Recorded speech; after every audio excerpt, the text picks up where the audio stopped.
இதுதாங்க நான் அவார்டுக்கு எடுத்த சாரீ. 1000 ரூபாய் இல்லை, வெறும் 549 ரூபா மட்டும்தான். உங்களுக்கு ஒன்றுமே புரியல தானே? அப்படியே கொஞ்சம் ரீவைண்ட் பண்ணி பாருங்க.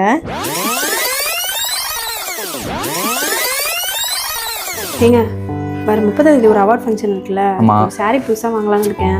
காசு இருந்தால் கொடுங்களேன். சாரி எடுத்துக்கா. என்ன கவி, என்கிட்ட 2000 ரூபா தான் இருக்கு. இதுல ஒரு நல்ல சாரி எடுத்துக்க கவி. எதுக்குங்க 2000 ரூபாய்? இதுல பார்த்து எடுத்துக்க கவி. காசு இல்லை. 1000 ரூபாவே போதுங்க, அப்படிங்க. 1000 ரூபாய் போதுமா?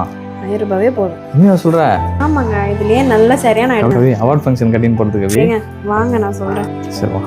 அப்படின்னு சொல்லி என் ஹஸ்பண்டை கூட்டு போன இடம் நாங்கள் திருவள்ளூரில் இருக்கிற ஜெயஸ்ரீ கிருஷ்ணா. இங்கே 450லேயே நல்ல பட்டு புடவைலாம் சூப்பராக கிடைக்குது. அது மட்டும் இல்லைங்க, நான் அவார்டுக்காக வாங்கணும்னு சொல்லி போன சாரியே வெறும் 549 தான். அது மட்டும் இல்லைங்க, ரம்ஜான் ஆஃபரில் நிறைய பேருக்கு ஃபேன்சி சாரீனா ரொம்பவே பிடிக்கும். ரொம்பவே சூப்பராக எனக்கு பிடிச்ச மாதிரி ரொம்பவே அழகாகவும் இருந்துச்சு. அதுவே வந்து 30 to 50% ஆஃபராக கொடுக்குறாங்க. ரொம்பவே சூப்பராகவும் இருக்குது. கிட்ஸ் வேர்லையும் ஆஃபர் போட்டிருக்காங்க, மென்ஸ் வேர்லையும் ஆஃபர் போட்டிருக்காங்க. அதுவும் இல்லாமல் ஒரு ஒயிட் ஷர்ட், பிராண்டட் ஷர்ட் வாங்கினீங்கன்னா ஒரு வேஷ்டி ஃப்ரீ. அதுவும் அந்த ஒயிட் ஷர்ட் கேட்டீங்கன்னா வெறும் 599 மட்டும்தான். 450, 499, 540 இந்த மாதிரி ஆஃபர்லயே நல்ல நல்ல பட்டு புடவைலாம் நம்மளுக்கு கிடைக்குது. ஒரு சாரி எடுக்கணும்னு போயிட்டு எனக்கு 2-3 சாரி எடுத்துட்டு வந்தேன்னா பாருங்களேன். அப்புறம் என்ன, வீட்டுல இருக்கிற எல்லாருக்குமே எடுத்துட்டு அப்படியே 2000 ரூபாய்க்கு மேல வாங்கணும். ஆஃபர்ல பிரியாணி தராங்களாம். அதையுமே வாங்கிட்டு அங்க இருந்து கிளம்பிட்டு உங்களுக்கு வேணும்னா வாங்கிக்கோங்க.